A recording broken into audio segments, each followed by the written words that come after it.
my dear students, today we will discuss class 7 mathematics exercise 4.4. In this exercise all are the word problems, okay, and we have to just understand the word problems and make the equations. After that we have to solve them, okay ना। तो सबसे पहले क्या होगा, इसमें ये पूरा word problem दिया हुआ है, पूरा एक स्टेटमेंट दिया हुआ है। स्टेटमेंट को समझ के हमें इक्वेशंस बनानी है, इक्वेशन बनाने के बाद हमें उसको सॉल्व करना है, ठीक है। तो ये हमारा टास्क है, ये बहुत इंपॉर्टेंट एक्सरसाइज है।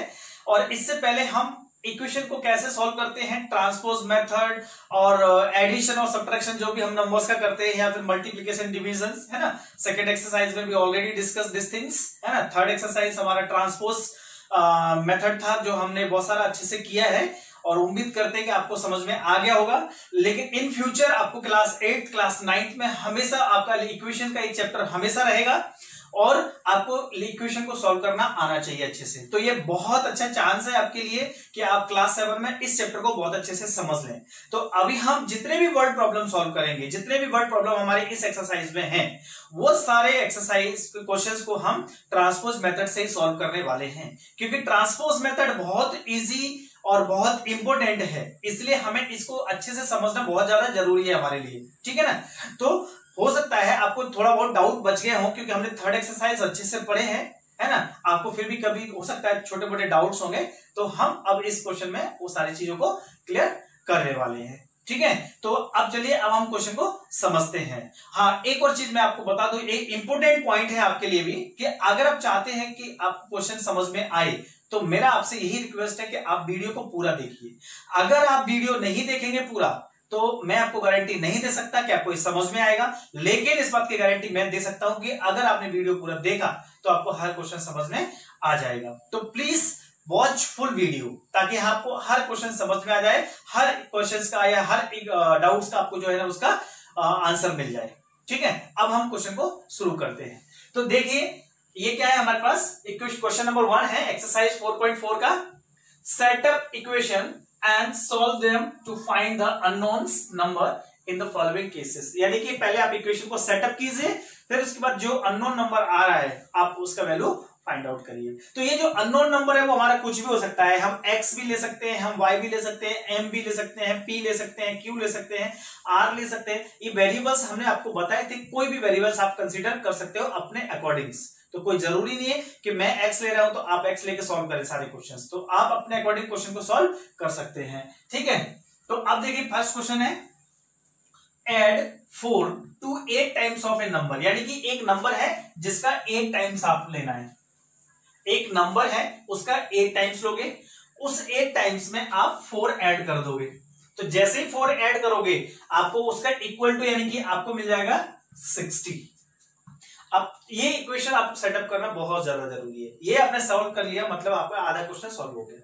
तो एक नंबर है उसका 8 टाइम्स लेना है, उसमें हमें ऐड करना है 4, और जैसे हम ऐड करेंगे 4 तो हमें मिल जा रहा है 60। समझ में आ गया। अब नंबर क्या है नहीं पता, तो नंबर आप कोई भी सपोज कर सकते हो, x ले लो, y ले लो, t ले लो, कुछ भी ले लो। तो हमने क्या किया, let the number be x, हमने x ले लिया है, ठीक है। अब क्या करेंगे, 8 टाइम्स ऑफ x। तो देखो 8 टाइम्स ऑफ x का मतलब ये 8x हो गया ना, 8 टाइम्स ऑफ x, है ना। डायरेक्ट आप चाहो तो ऐसे भी लिख सकते हो, 8 टाइम्स का मतलब होता है मल्टीप्लाई, तो 8 into x, this is 8 times of x। इस 8 टाइम्स में हम क्या ऐड कर रहे हैं, 4, तो इसमें प्लस कर दो 4, आपको क्या मिल रहा है 60। यू गेट मतलब इक्वल टू 60। तो ये 8 इंटू एक्स है, इसको हम 8x लिख सकते हैं, तो इसलिए हमारे पास एक स्टेप शॉर्ट हो जाएगा, ठीक है ना। तो मैं इसको क्या कर रहा हूं, 8x लिख दे रहा हूं, है ना। तो ये 8x यानी 8 टाइम्स ऑफ नंबर हो गया, उसमें हमने 4 ऐड किया, 60 मिल गया। अब हमारा इक्वेशन सेटअप हो गया। अब इसको हमें सॉल्व करना है, यानी x का वैल्यू निकालना है। तो जब भी हम कोई भी इक्वेशन को सॉल्व करते हैं, हमारा एक ही टारगेट होता है कि एक तरफ हमारे वेरिएबल वाले वैल्यूज हो जाए, दूसरी तरफ विदाउट वेरिएबल्स। तो ये 4 जो है ये विदाउट वेरिएबल है, इसको हम जो है राइट हैंड साइड में सेंड कर देते हैं, तो यानी हम इसको ट्रांसपोज कर देते हैं। तो transpose +4 to RHS, right hand side को हमने ट्रांसपोज कर दिया। तो 8x हमारा ऐसा ही रह जाएगा ऑलरेडी 60 गिवन था, 4 उधर जाने से माइनस हो जाएगा, क्योंकि जब हम किसी भी टर्म्स का ट्रांसपोज करते हैं तो टर्म्स हमारी नेगेटिव हो जाती है, पॉजिटिव है तो, और अगर इधर नेगेटिव है तो उधर पॉजिटिव, यानी कि साइन चेंज हो जाता है, कुल मिला के ये है। ठीक है, तो ये 8x is equal to 60 minus 4, ये बचेगा हमारा 56। अब 8 इसके मल्टीप्लाई में तो इधर आके डिवाइड में हो जाएगी, तो 8 इज इक्वल टू 56 अपॉन 8। ये भी आपको बेसिक कंसेप्ट में ध्यान रखना है। तो 8 वन जा 8, 8 7 जा 56। तो आपका x इज इक्वल टू कितना आ गया 7। तो यानी कि आपने x क्या लिया था नंबर, और नंबर का वैल्यू कितना आ गया 7। तो आप लिख दो देयरफॉर द नंबर इज 7। ये आपको लिखना है लास्ट में, है ना, क्योंकि बोले ना फाइंड द नंबर्स, तो वो नंबर बता दिया हमने, तो देयरफॉर द नंबर इज 7, है ना। तो इतना आसानी से ये क्वेश्चन को हम सॉल्व कर सकते हैं। ठीक है, is the b part okay of the same questions. It is also very easy. पहले हम सेटअप करेंगे इक्वेशन को, फिर हम उसको सॉल्व करेंगे। ठीक है, तो क्या बोल रहे हैं 1/5। 1/5 का मतलब क्या होता है, कोई भी चीज का 1/5 का मतलब ये 1/5 होता है। 2/3 का मतलब होता है 2/3। 1/4 का मतलब होता है 1/4, है ना। 1/6 का मतलब होता है 1/6, है ना। 3/4 का मतलब होता है 3/4, है ना। समझ गए। तो इस तरीके से ये आपको ध्यान रखना है। तो 1/5 ऑफ ए नंबर, यानी एक नंबर है, इसका आपको 1/5 लेना है। एक नंबर का 1/5 लेंगे, -4 करना है। उसमें से माइनस कितना करोगे 4। जो नंबर आएगा 1/5 उसमें से आप माइनस करोगे, तो गिव्स 3, मतलब आपको कितना मिल जाएगा 3। तो जैसे आप नंबर का 1/5 करोगे, उसमें से जैसे आपने माइनस किया वैसे ही इक्वल टू आपको 3 मिल जाएगा। ठीक है, तो यानी कि हमने क्या कर दिया, let the number be x। अब according to questions 1/5 of number यानी कि 1/5 ऑफ x, है ना। ऑफ का मतलब मल्टीप्लाई होता है ना, तो 1/5 ऑफ x यानी 1/5 ऑफ x हो गया, -4, ये -4 गिव्स यानी कि इक्वल टू 3। तो इसको अपन चाहे तो ऑफ की जगह हम मल्टीप्लाई भी ले सकते हैं, ये 1/5 ऑफ यानी, तो ये हमारे पास क्या हो जाएगा सीधा सीधा, ये इसको ऐसे भी लिख सकते हैं, कोई परेशानी नहीं, ये हमारी एक टर्म मानी जाएगी पूरी, है ना। अब ये वेरिएबल टर्म्स हो गया और ये अलग कांस्टेंट टर्म है, तो हमें -4 को उधर ट्रांसपोज कर देते हैं, तो ये -4 को उधर ट्रांसपोज कर देंगे। ठीक है ना, तो अब हम क्या करेंगे, transpose -4 to right hand side की तरफ। तो ये हमारा एज ही रहेगा, ये 1/5 इंटू एक्स, 3 ऑलरेडी है, पहले लिखेंगे, 4 उधर जाने से प्लस हो जाएगा, ये हो गया। तो ये देखो 1/5 ऑफ एक्स है, वैसे रहने दो, आप मल्टीप्लाई भी कर सकते हो, कोई दिक्कत नहीं, इज इक्वल टू 3 + 4 7। ये नंबर 1/5 है, इधर जाने से उल्टा होता है ना, बताया था मैं आपको। तो ये हो जाएगा 7 इंटू 5/1, तो 1 का कोई मतलब नहीं है, तो 7 5 35। तो x इज इक्वल टू कितना आ गया 35 आ गया। तो आपके पास नंबर कितना आ गया 35। तो लिख दो simple, therefore the number is 35। Clear है। तो इस तरीके से आप जो है बहुत आसानी से इक्वेशन फॉर्म कर सकते हो, सेटअप कर सकते हो, और उसके बाद हमें सॉल्व करना है। हम ट्रांसपोज मेथड ही यूज कर रहे हैं। क्यों ट्रांसपोज मेथड यूज कर रहे हैं, क्योंकि ये आने वाले क्लासेस में 8th 9th 10th इन सब में बहुत ज्यादा यूजफुल है, इसीलिए आप अभी ट्रांसपोज मेथड को स्ट्रॉन्ग कर लीजिए। सारे क्वेश्चन को हो सके तो ट्रांसपोज मेथड से ही सॉल्व करिए। ये so this one see, if I take 3/4 of a number, यानी कि ए जो नंबर है, इस नंबर का आप कितना ले रहे हो 3/4। तो आपको मैं बताया था 3/4 का मतलब 3/4 हो जाएगा। तो 3/4 of number and add to 3 to it, यानी उसमें 3 को ऐड कर दो, है ना। जो आपने 3/4 लिया है ना, उसमें आप क्या करोगे 3/4 में, 3/4 ऑफ नंबर में ऐड करना है 3 को। समझ गए। I get 21। आपको कितना मिल रहा है 21 मिल रहा है। समझ गए।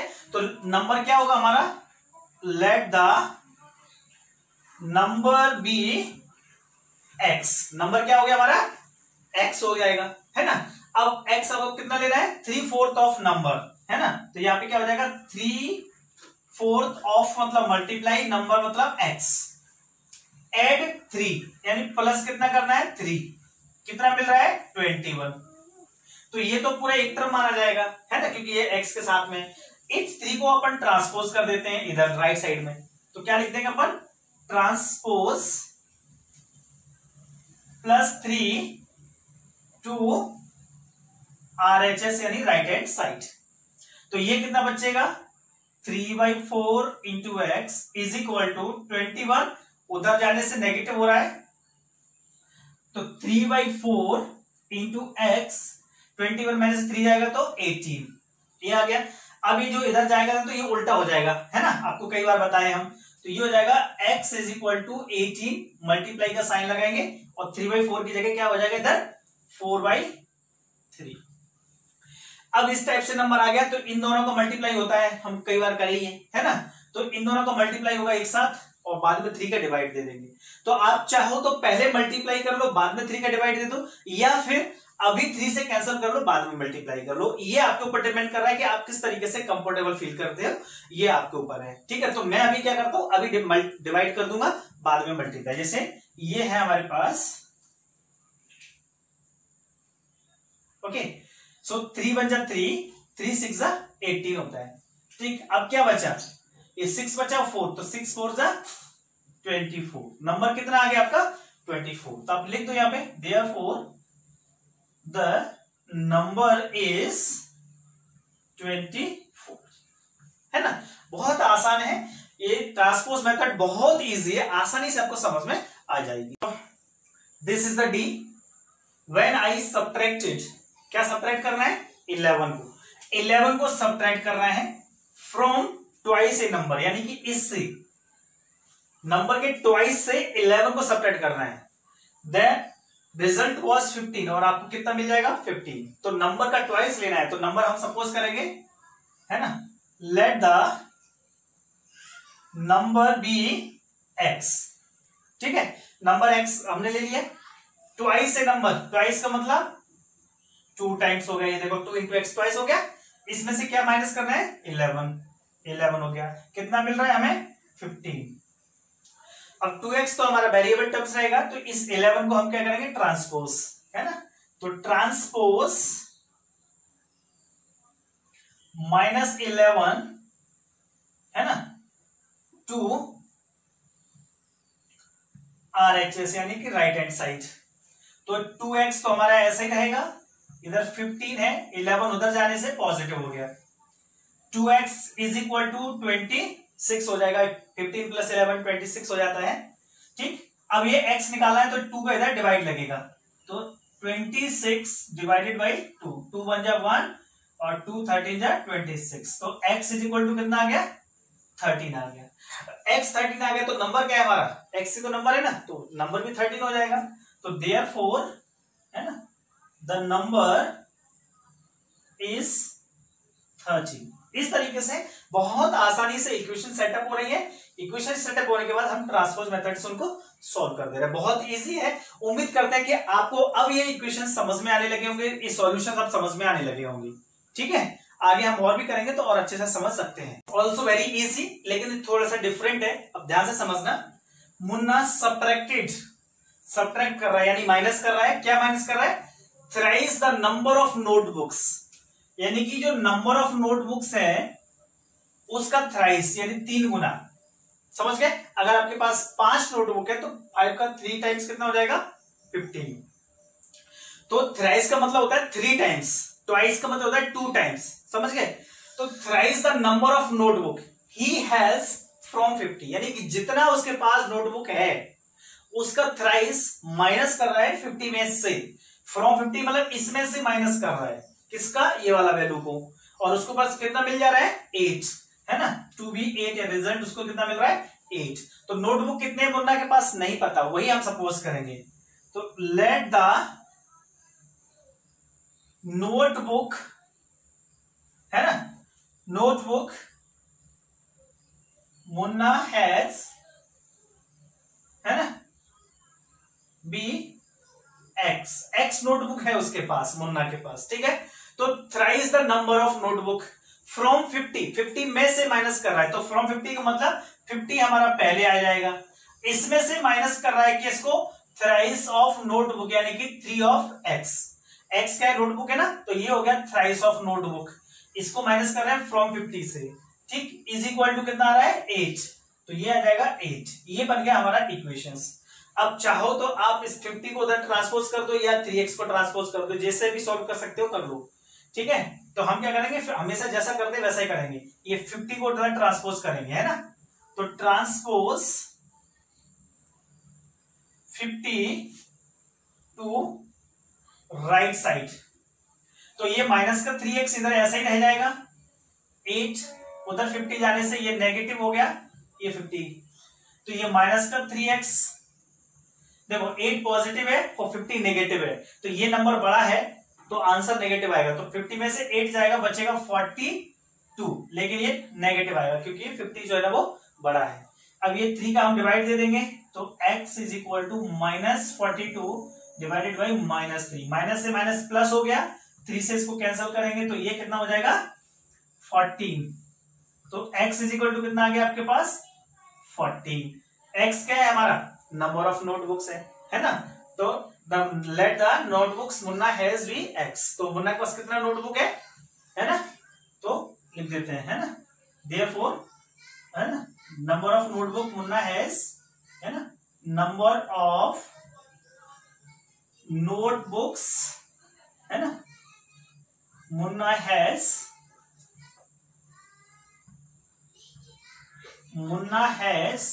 है ना, कितना है 14, ये आप अपने हिसाब से लिख सकते हो, जरूरत नहीं है ना, ऐसा भी लिख सकते हो इसको, 14 नोटबुक्स मुन्ना हैज, ऐसा भी लिख सकते हो, कोई दिक्कत नहीं है ना, number of notebooks Munna has is 14, है ना, या हैव इज 14, जो भी है अपने हिसाब से लिख सकते हो, कोई दिक्कत नहीं इसमें, ठीक है। This one is the f, it is also very easy, थोड़ा सा डिफरेंट है, इसे थोड़ा ध्यान देंगे अच्छे से, है ना।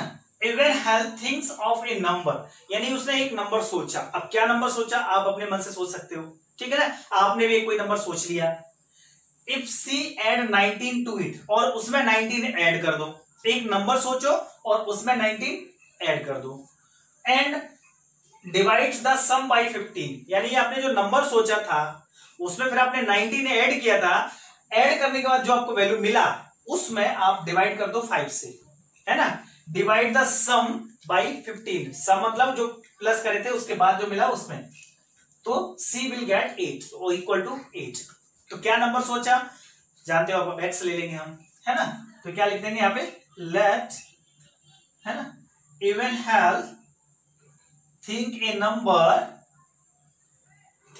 नंबर बी x, उसने x नंबर सोचा, है ना, क्या सोचा नंबर, थिंक ए नंबर यानी x, C add 19 to it, और उसमें वो कितना ऐड कर रही है 19, तो ये देखो 19 ऐड कर दिया, हो गया ना, x प्लस 19 हो जाएगा, and divide the sum by 5, sum मतलब ये जो दोनों का सम मिला उसको बाई 5 मतलब डिवाइड कर दिया 5, C विल गेट यानी कि इक्वल टू 8।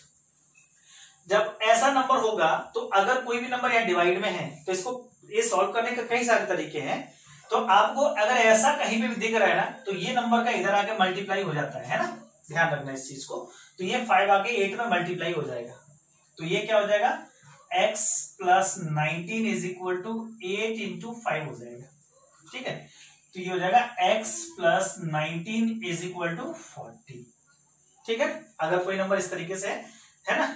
अब ये 19 को उधर ट्रांसपोज कर दो, ठीक है, तो मैं ट्रांसपोज वाला स्टेप लिख नहीं रहा हूं, मैं डायरेक्ट ट्रांसपोज कर दे रहा हूं, तो ये x is equal to 40 transpose करने से वो हो जाएगा माइनस का, तो x इज इक्वल टू कितना आ गया, ये 40 में से 19 जाएगा तो 21, तो C think a number is 21, कितना नंबर सोच रही है वो 21।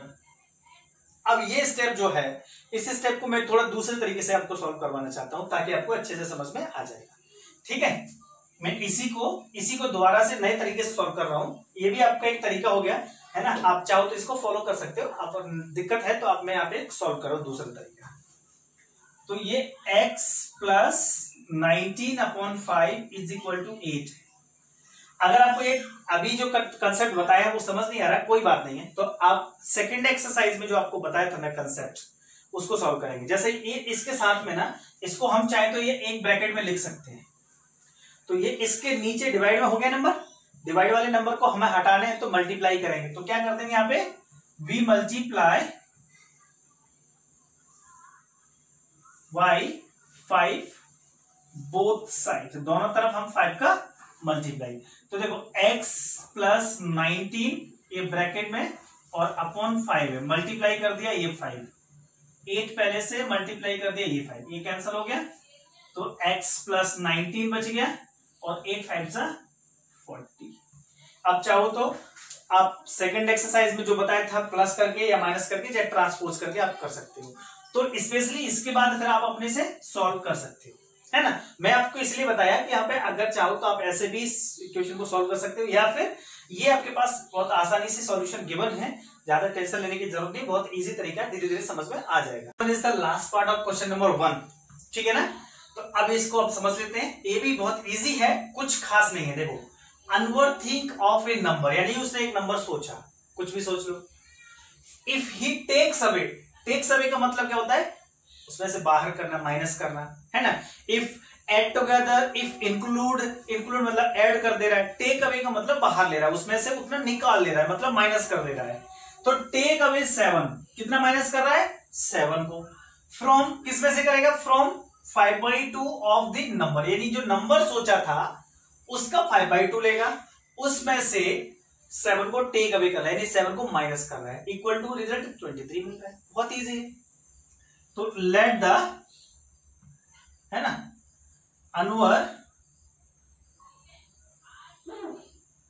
अनवर थिंक, है ना, let the Anwar think in number be x।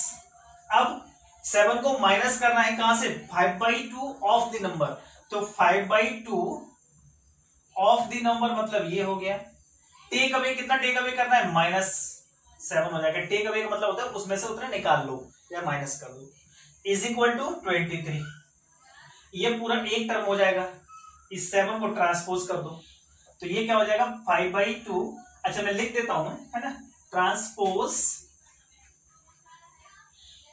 -7 to right hand side, तो 5/2x हमारे पास ये है, इज इक्वल टू 23, 7 उधर जाने से प्लस हो जा रहा है, 5/2x ये हो जा रहा है 30, दोनों को ऐड कर देंगे, अब ये 5/2 है, इधर आके 2/5 बन जाएंगे, है ना, तो ये क्या हो जाएगा x is equal to 30 into 2/5 बन जाएगा, मैं आपको बताया था, कई बार बताया हूं, है ना, इधर आके उल्टा हो जाता है।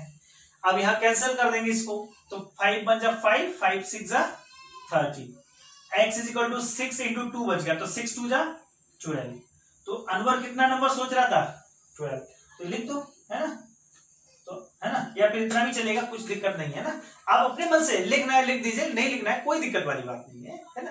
तो यहां लिखोगे तो क्या लिखोगे, the Anwar think number is 12, जैसे बाकी क्वेश्चन में लिखते आ रहे हैं, है ना। तो उम्मीद करते हैं कि अब ये सारे क्वेश्चन, इतने सारे क्वेश्चन हमने बनाए हैं और फिर उनको सॉल्व किया है, तो आपको कंसेप्ट समझ में आ गया होगा, और मैं आपको यही कहूंगा कि अगर एक बार में कोई चीज समझ में नहीं आती है तो आप वीडियो को दोबारा देख सकते हो, दोबारा देखोगे तो पक्का है, गारंटी है, समझ में आ जाएगा, लेकिन आप थोड़ा सा ईमानदारी से आप वीडियो को देखेंगे, पूरा कंसंट्रेशन के साथ में वीडियो को देखेंगे तो 110% आपको ये चीजें समझ में आ जाएगी। So guys, this question number 2 is also the word problems, है ना, ये क्वेश्चन आपको समझना है, अच्छे से समझना है, ये वर्ड्स प्रॉब्लम है, क्योंकि ये अगर नहीं समझ में आए ना तो हम बहुत मुश्किल में आ जाएंगे, और आने वाले क्लासेस में बहुत सारे वर्ड्स प्रॉब्लम है, तो हमें वर्ड्स प्रॉब्लम में एक एक वर्ड का मीनिंग समझना रहता है ना, और सबसे टफेस्ट क्वेश्चन ये होते हैं कि स्टूडेंट के लिए वर्ड प्रॉब्लम से टफ कोई दूसरे क्वेश्चन नहीं हो सकते हैं, तो मैं चाहता हूं कि आपके लिए ये क्वेश्चन टफ ना हो, आपके लिए बहुत इजी क्वेश्चन रहे, तो इसलिए इन क्वेश्चन को समझना बहुत अच्छे से जो है जरूरी है हमारे लिए। तो हम चलिए एक एक वर्ड का मीनिंग समझते हैं और एक एक सेंटेंस को जो है अरेंज करके हम इक्वेशंस को फॉर्म करते हैं, फिर हम इसको सॉल्व करेंगे, ठीक है। तो teacher tells the class that the highest marks obtained by a student, यानी कि एक क्लास में टीचर जाके बोलता है कि जो हाईएस्ट मार्क्स ऑब्टेन्ड किया है जो स्टूडेंट उनके क्लास में इज, है ना, इसके बाद अब खेल शुरू होता है, is twice the lowest marks +7, जो लोएस्ट मार्क्स आया है उससे ट्वाइस है और +7 है, और हाईएस्ट स्कोर है 87। तो लोएस्ट स्कोर कितना है वो बताओ आप। बात समझ में आ गई। तो कहने का मतलब है, देखो मैं यहाँ पे थोड़ा शॉर्ट फॉर्म यूज करूंगा, थोड़ा ध्यान से समझना है आपको। ये है हाईएस्ट मार्क्स, ठीक, HM हाईएस्ट मार्क्स। ये कितना है, ट्वाइस का मतलब 2 किससे, लोएस्ट मार्क्स से, और +7 बोल रहा है, यानी कि ये +7 हो गया। और हाईएस्ट स्कोर कितना है उसका, ये गिवन है हमारा, हाईएस्ट स्कोर या हाईएस्ट मार्क्स जो है वो 87 है। तो what is the lowest score, lowest score क्या है, तो हमें वो बताना है। तो हमने क्या कर लिया, इसका वैल्यू हमें फाइंड आउट करेंगे। तो इसको हम ले लेते हैं x, ठीक है। तो let the lowest marks be x, lowest marks x है। तो अब इस सेंटेंस के अकॉर्डिंग अपन अरेंज करते हैं, है ना। तो अब एक चीज और ध्यान रखना है कि ये सिंपल इक्वेशन है। सिंपल इक्वेशन में आपको मैं शुरुआत में बताया था कि लेफ्ट साइड को राइट साइड में और राइट साइड को लेफ्ट साइड में लिखने से कोई फर्क नहीं पड़ता है। बात समझ में, कि जैसे मैं अगर यहां पे लिखूं x + 2 = 5, तो इसको हम 5 = x + 2 लिख सकते हैं, कोई चेंजेस नहीं आएगा, इक्वेशन हमारा एज इट इज रहेगा। तो इसलिए अब मैं क्या कर रहा हूं, क्योंकि इजी बन जाता है उससे, ये जो वैल्यू है वो मैं इधर लिख रहा हूं और HM को हम उधर लिख रहे हैं, ठीक है ना। तो ये देखो 2 × लोएस्ट मार्क्स कितना है x + 7 = HM। HM कितना है हमारा 87। तो ये क्या हो जाएगा, 2x + 7 = 84। इक्वेशन फॉर्म हो गया, बन गया इक्वेशन। अब इसको सॉल्व कर देना है। तो सॉल्व करने के लिए ये वेरिएबल टर्म्स हो जाएगा, इस 7 को ट्रांसपोज कर दो। तो क्या लिखेंगे हम, ट्रांसपोज 7 to RHS। तो यहां पे 2x तो ऐसा ही बचेगा, = 87 - 7 हो जाएगा, क्योंकि यहां प्लस का 7 है, ट्रांसपोज करने से नेगेटिव हो जाता है। तो ये बचेगा 2 × x = 80। एक 2 इसके मल्टीप्लाई में है, तो इधर आके डिवाइड लग जाएगा। तो 80/2, 2 × 1 = 2 और 2 × 4 = 8, यानी कि x = आ गया 40। x का वैल्यू पता चल गया। अब लोएस्ट मार्क्स बता दो, लोएस्ट मार्क्स क्या है, x ही तो है ना। तो यहां लिख दो, therefore the lowest marks is 80, lowest marks is 40। तो उसकी क्लास में जो लोएस्ट मार्क्स ऑब्टेन किया है स्टूडेंट, वो है 40, ठीक है। तो इस तरीके से ये वर्ड प्रॉब्लम है, उनको आपको समझना है और बहुत इजी तरीके से आपको समझना है मीनिंग को। मीनिंग अगर समझ में आ गया तो बहुत इजी बन जाता है, क्योंकि हमें अच्छे से पता है आपको वर्ड प्रॉब्लम से इक्वेशन बनाना ही मुश्किल है। बाकी अगर मैं ये इक्वेशन आपको बना के दे दूंगा तो आप आराम से इसको सॉल्व कर लेंगे, लेकिन यही इक्वेशन बनाना ही सबसे टफ बात होती है, यही जो है मोस्ट इंपोर्टेंट है। अगर मिस्टेक होगी तो आपका इसी पार्ट में मिस्टेक होगा, समझ गए, इक्वेशन बनाते समय। और अगर ये सही बन गया तो फिर कोई प्रॉब्लम ही नहीं है। तो इसीलिए आपको ये अच्छे से समझना है, ठीक है, क्योंकि शुरू से आपका ध्यान है कि आप जो है रेगुलर क्लासेस नहीं लग पाई हैं, आप ऑनलाइन स्टडी कर रहे हैं। तो ये बहुत जरूरी बन जाता है कि आप वीडियोस को प्रॉपर देखें, वीडियोस को फुल देखें, ताकि आपके सारे कंसेप्ट क्लियर होते जाएं। अगर आप वीडियो पूरा नहीं देखेंगे तो आपको समझ में आने वाला नहीं है। इसीलिए मैं आपको कोशिश करता हूं कि इजी से इजी तरीके से आपको एक्सप्लेन किया जाए, लेकिन मैं आपसे कोऑपरेशन चाहता हूं कि आप सब लोग वीडियोस को फुल वीडियो देखेंगे, ताकि आपको अच्छे से समझ में आ जाए और जब भी आप स्कूल आएंगे तो आपको ये चीजें अच्छे से क्लियर हो जाएंगी। Dear students, this is the question number 2, second part. It is also word problems, है ना। In this exercise all questions are word problems, so you have to just more concentrate, ठीक। तो इसमें ये क्या बोल रहे हैं कि in an isosceles triangle. Isosceles triangle क्या होता है, आइसोस्केलस ट्राइंगल का मतलब होता है any two sides are equal.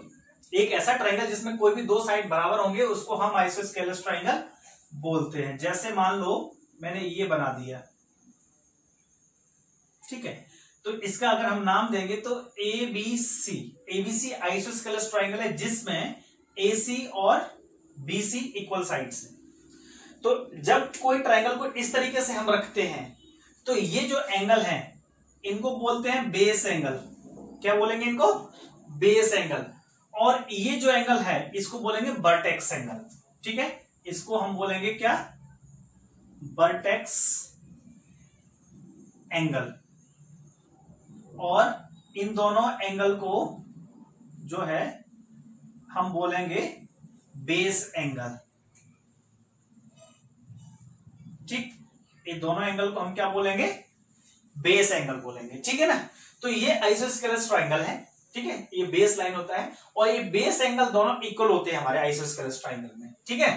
तो अब हम क्या करते हैं, isosceles triangle the base angle are equal, base angle are equal बोले हैं, यानी कि ये दोनों एंगल इक्वल हैं, ठीक। वर्टेक्स एंगल इज 40 डिग्री, तो ये जो एंगल है इसका वैल्यू दिया हुआ है 40 डिग्री, है ना, इसका वैल्यू 40 डिग्री दिया हुआ है वर्टेक्स एंगल का ही, है ना, चाहे इधर लिख दो या फिर यहां लिख दो, ये 40 डिग्री दिया हुआ है vertex angle. What are the base angle, और बेस एंगल बताना है, तो ये कितना है वो हमें बताना है, तो इसको हमें पता नहीं है तो हम इसको x सपोज कर लेते हैं।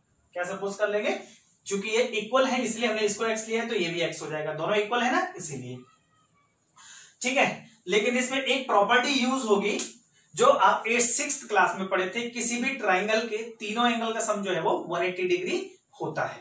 ट्राइंगल के तीनों एंगल का सम कितना होता है, 180 डिग्री। तो ये प्रॉपर्टी हम यूज करेंगे। तो ये ट्राइंगल है, इसमें 3 एंगल हो गए, दिस दिस एंड दिस, तो तीनों एंगल को हम ऐड कर देंगे तो कितना आ जाएगा, 180 डिग्री आ जाएगा हमारा, ठीक है।